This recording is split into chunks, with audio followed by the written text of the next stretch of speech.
सुप्रभात बच्चों। आज हम कक्षा 8 के इतिहास विषय का पाठ 9 राष्ट्रीय आंदोलन का संगठन 1870 के दशक से 1947 तक का आगे का प्रकरण जन राष्ट्रवाद का उदय, इसके बारे में पढ़ेंगे। तो देखो बच्चों, इससे पहले हमने देखा कि कैसे 1870 के दशक से 1947 तक भारत में कई बदलाव आए, कई परिवर्तन हुए और इन बदलावों ने लोगों को एक अहम सवाल के बारे में सोचने पर मजबूर किया। और वो सवाल ये था कि ये देश क्या है और किसके लिए है। और इसका जवाब इस रूप में सामने आया कि भारत का मतलब है यहाँ की जनता। तो भारत और भारत के सारे संसाधन, इसकी सारी व्यवस्थाएं भारत में रहने वाले लोगों के लिए है। भारत के संसाधनों पर और यहाँ के लोगों की ज़िंदगी पर अंग्रेज़ों ने कब्जा जमा रखा था और भारत के लोगों को ये लगता था कि जब तक ये नियंत्रण ख़त्म नहीं होगा तब तक भारत में राष्ट्रवाद का उदय नहीं हो सकता, तब तक भारत है वो भारत के लोगों का नहीं हो सकता। और यहीं से भारत के अंदर एक राष्ट्रवाद का उदय हुआ और धीरे धीरे यही राष्ट्रवाद क्या बना, जन राष्ट्रवाद बन गया। कि कैसे बना, तो इसे हम पढ़ते हैं जन राष्ट्रवाद का उदय। 1919 के बाद अंग्रेज़ों के खिलाफ चल रहा संघर्ष धीरे धीरे एक जन आंदोलन में तब्दील होने लगा। जो हमने इससे पहले पढ़ा था कि कैसे राष्ट्रवाद के अंदर कई संगठन जैसे कांग्रेस आदि, उनके प्रबुद्ध वर्ग के शिक्षित पढ़े लिखे लोग, वकील, जो पेशेवर थे, वो सब इसमें भाग ले रहे थे। तो उनके साथ साथ किसान, आदिवासी, विद्यार्थी और महिलाएं बड़ी संख्या में इस आंदोलन से जुड़ते गए। कई बार औद्योगिक मजदूरों ने भी आंदोलन में योगदान दिया। 20 के दशक से यानी कि सन 1920 तक, इस दशक से कुछ खास व्यापारिक समूह भी कांग्रेस को सक्रिय समर्थन देने लगे थे। तो ऐसा क्यों हुआ? और ये सब हुआ था पहले विश्व युद्ध के कारण। पहले विश्व युद्ध ने भारत की आर्थिक और राजनीतिक स्थिति बदल दी थी। कैसे बदली, ऐसा क्या हुआ, इसको पढ़ने से पहले हम देखते हैं विश्व युद्ध के बारे में। तो देखिए, जो पहला विश्व युद्ध है वो हुआ था 28 जुलाई 1914 से शुरू, और ये 1914 से लेकर नवंबर 1918 तक चला था। और इसमें 36 देशों ने भाग लिया था, जिसके अंतर्गत जो यूरोप की महाशक्तियाँ हैं वो क्या दो भागों में बट गई थी। तो जैसे फ्रांस, रूस, ब्रिटेन आदि कई देश थे जो मित्र देश के नाम से कहलाए थे, और दूसरी तरफ से Germany, Austria, Hungary, Italy, Ottoman साम्राज्य आदि। तो इन दोनों के बीच में क्या है कि जो युद्ध हुआ था वो कहलाया था प्रथम विश्व युद्ध। और इस प्रथम विश्व युद्ध के कारण भारत के अंदर कई बदलाव आए, भारत की आर्थिक और राजनीतिक स्थितियां बदली थी। और ये देखो कि इस युद्ध की वजह से ब्रिटिश भारत जो सरकार थी वो रक्षा व्यय में भारी इजाफा हुआ था। यानी कि जो भारत के अंदर ब्रिटिश सरकार थी उनका खर्चा ज़्यादा कहाँ लग रहा था, रक्षा करने में। क्योंकि ब्रिटेन इस युद्ध में शामिल था तो उसे वहाँ सैनिकों के लिए और युद्ध सामग्रियों के लिए काफ़ी खर्चे की ज़रूरत थी। तो इन अंग्रेज़ों ने इस खर्चे को निकालने के लिए क्या किया कि निजी आय और व्यावसायिक मुनाफे पर कर को बढ़ा दिया था। जो टैक्स लगा रहे थे उन्हें और बढ़ा दिया, और सैनिक खर्चे में इजाफा और युद्धक आपूर्ति की वजह से जो ज़रूरी चीज़ों की कीमतों में भारी उछाल आया और इससे आम लोगों की ज़िंदगी मुश्किल होती गई। तो आम लोगों की ज़िंदगी कैसे मुश्किल हुई? तो देखिए कि जैसे भारत में दूसरे व्यावसायिक समूह थे वो इस युद्ध से बेहिसाब मुनाफा कमा रहे थे, और जो साधारण जनता थी, आम लोग थे, उनकी ज़िंदगी है वो मुश्किल हो गई। और ये जो लोग हैं वो मुनाफा कैसे कमा रहे थे, जो व्यापारी वर्ग हैं। ये हमने अध्याय 7 में देखा था कि कैसे जब 1914 के अंदर प्रथम विश्व युद्ध शुरू हुआ था तो जो ब्रिटेन में सामान बनता था वो भारत में आता था पहले, तो उसे भारत में आने से रोक दिया गया था, क्योंकि जो ब्रिटेन में बनने वाली चीज़ें थी वो अब सारी वहाँ युद्ध संबंधी आवश्यकताओं को पूरा करने के लिए भेज दी जाती थी। और इस तरह भारत आने वाले जो भी ब्रिटिश सामान था, औद्योगिक वस्तुएं थी, उनकी मात्रा में क्या है, भारी गिरावट आई थी। जैसे कि जूट के बोरे, कपड़े, पटरियाँ, जो रेल की पटरियाँ होती हैं उनकी मांग है, वो मांग को बढ़ गई थी। और ब्रिटेन से और अन्य देशों से आने वाले सामान में जो आयात की कमी हो गई थी। तो इस तरह युद्ध के दौरान भारतीय उद्योगों का विस्तार हुआ और भारतीय व्यावसायिक समूह विकास के लिए अब क्या हुआ, और अधिक अवसरों की मांग करने लगे थे। तो युद्ध ने अंग्रेजों को अपनी सेना बढ़ाने के लिए विवश किया।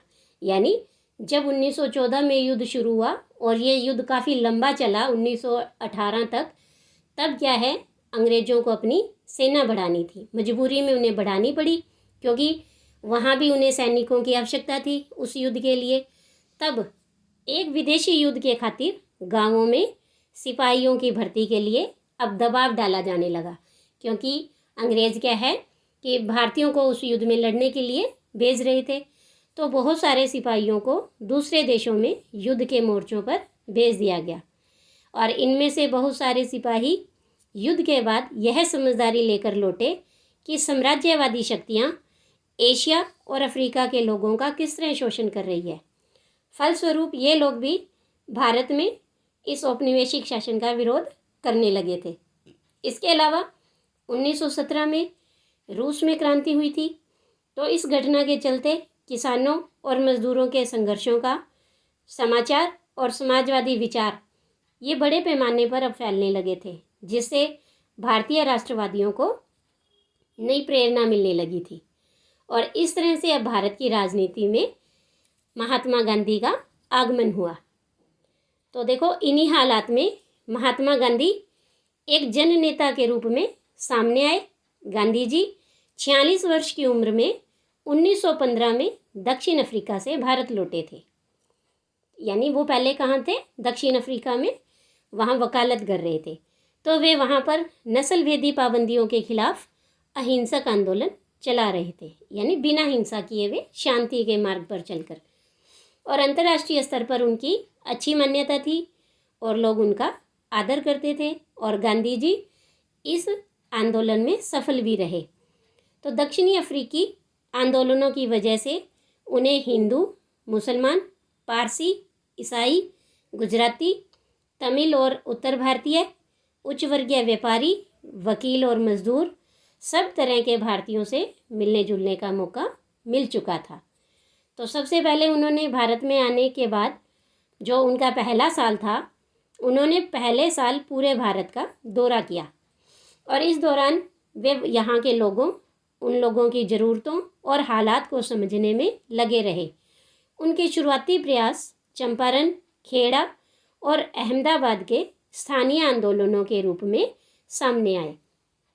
तो देखिए बच्चों कि नीचे आपको एक ये चित्र दिखाई दे रहा है, ये रहा, और ये चित्र है नटाल कांग्रेस के संस्थापक का, डरबन का, जो दक्षिणी अफ्रीका में 1895 में बनाई गई थी।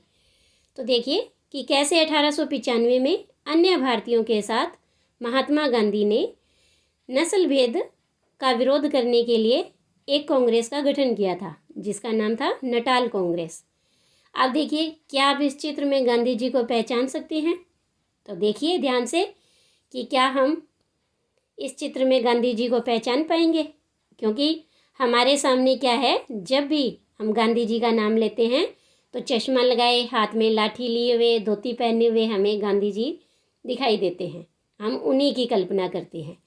तो लेकिन इस चित्र में देखिए कि ये पीछे की कतार के ठीक बीचों बीच कोट और टाई पहने हुए, ये यहाँ पर बीचों बीच हैं, ये देखिए, तो ये हैं गांधी जी। अब देखिए पहले के और अब में कितना अंतर है।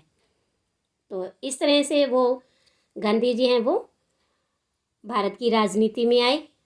अब हम बात कर रहे थे कि गांधी जी ने कौन कौन से जो आंदोलन हैं वो शुरू किए थे, जो स्थानीय आंदोलन थे, उन आंदोलनों के माध्यम से उनका राजेंद्र प्रसाद और वल्लभ भाई पटेल से परिचय हुआ और 1918 में अहमदाबाद में उन्होंने मिल मजदूरों की हड़ताल का सफलतापूर्वक नेतृत्व किया।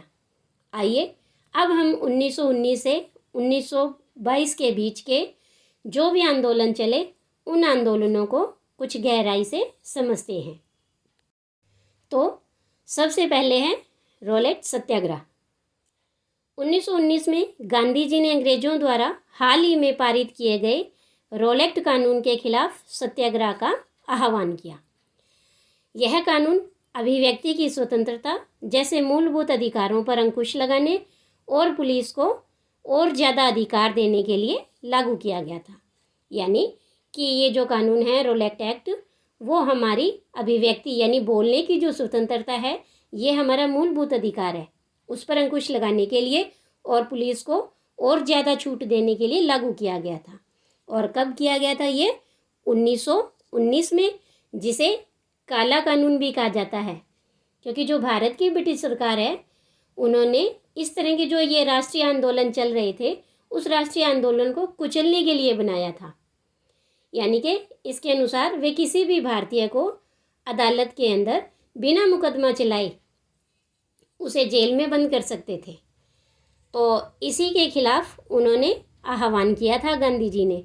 तो महात्मा गांधी, मोहम्मद अली जिन्ना और अन्य नेताओं का ये मानना था कि सरकार के पास लोगों की बुनियादी स्वतंत्रताओं पर अंकुश लगाने का कोई भी अधिकार नहीं है और उन्होंने इस कानून को शैतान की करतूत और निरंकुशवादी बताया। गांधी जी ने लोगों से आह्वान किया कि इस कानून का विरोध करने के लिए 6 अप्रैल 1919 को अहिंसक विरोध दिवस के रूप में, अपमान व याचना दिवस के रूप में मनाया जाए और हड़तालें की जाएं।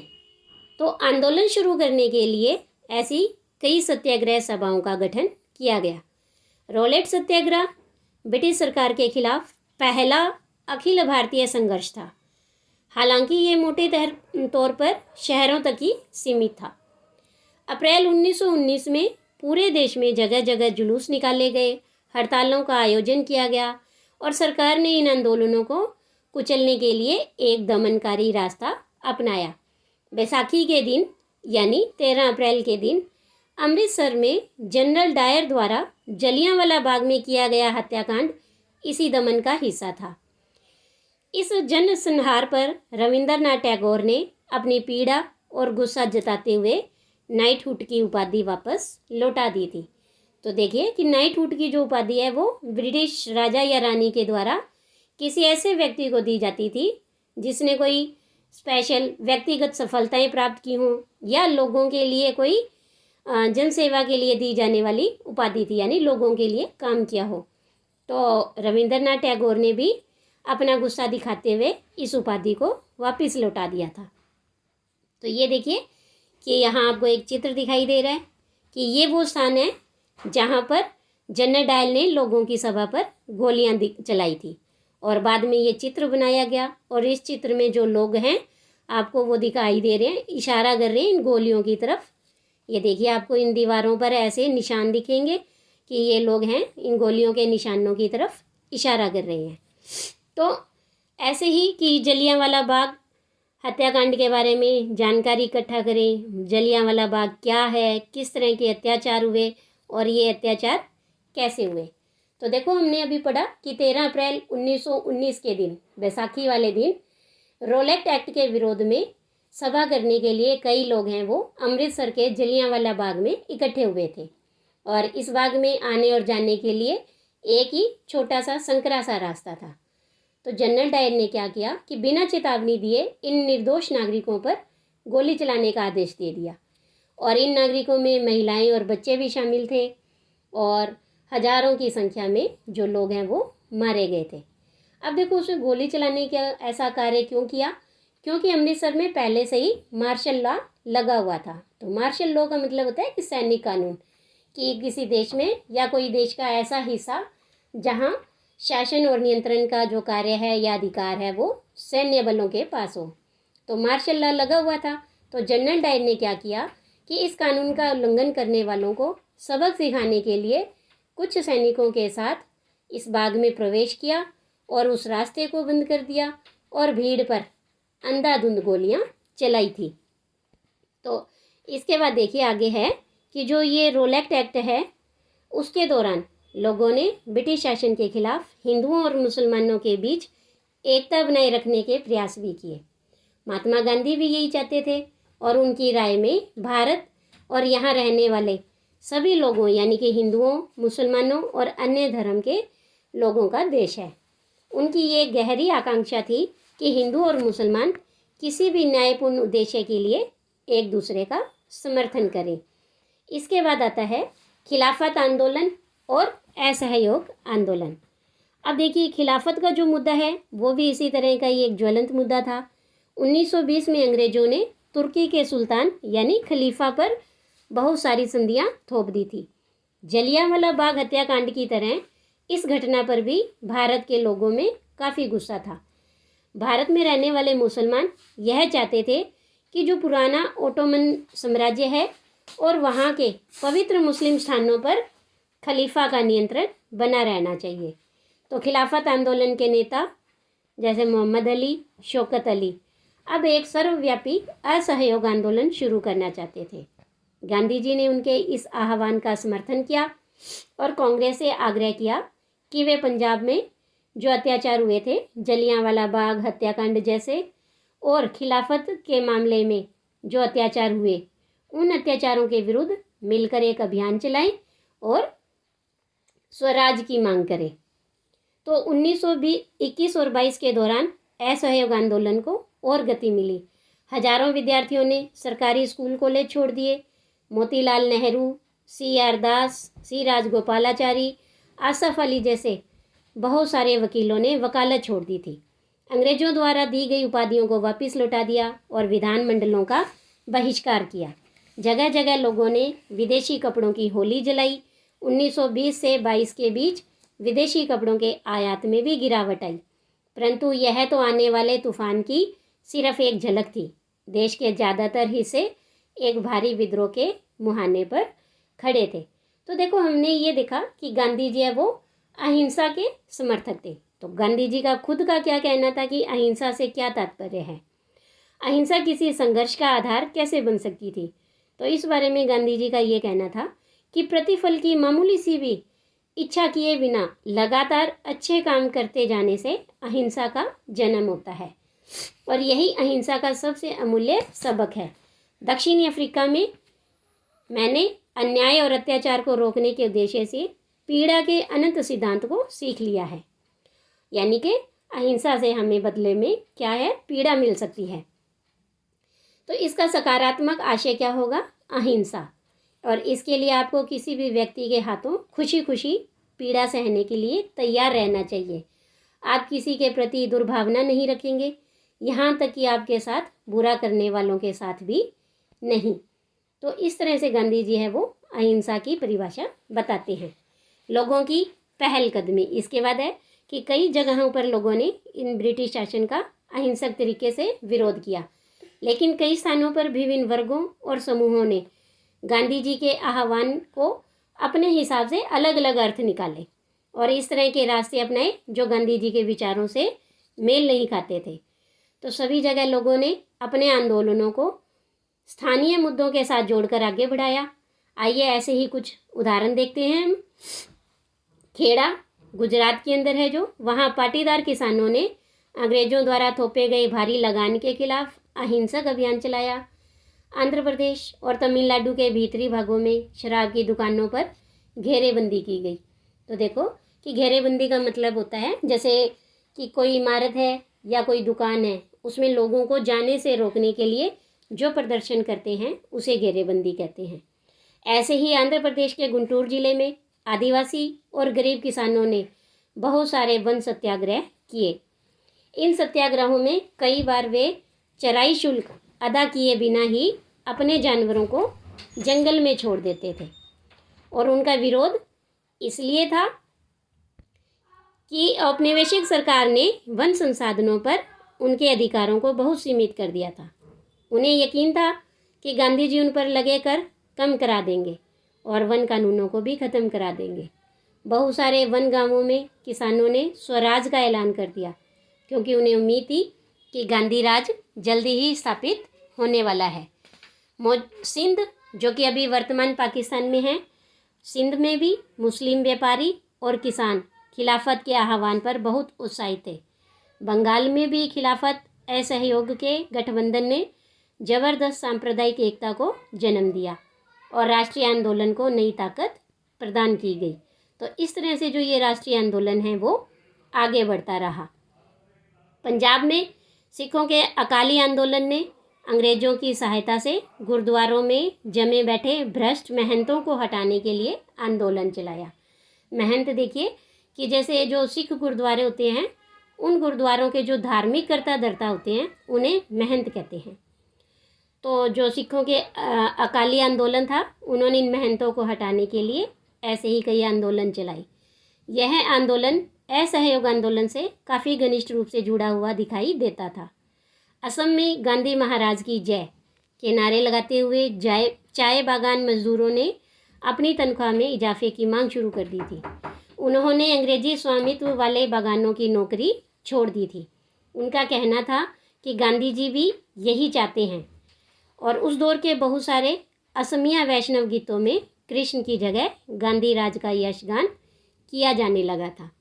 तो इस तरह से हमने देखा कि जो भारत के बहुत सारे जगह पर लोग हैं वो गांधी जी को एक मसीहा के रूप में मानते थे। उनको ऐसा लगता था कि गांधी जी उनकी मुसीबतों से और उनकी गरीबी से छुटकारा उन्हें दिला सकते हैं। तो यानी कि गांधी जी को जनता के महात्मा, और इसीलिए उनके महात्मा गांधी नाम रख पड़ा था।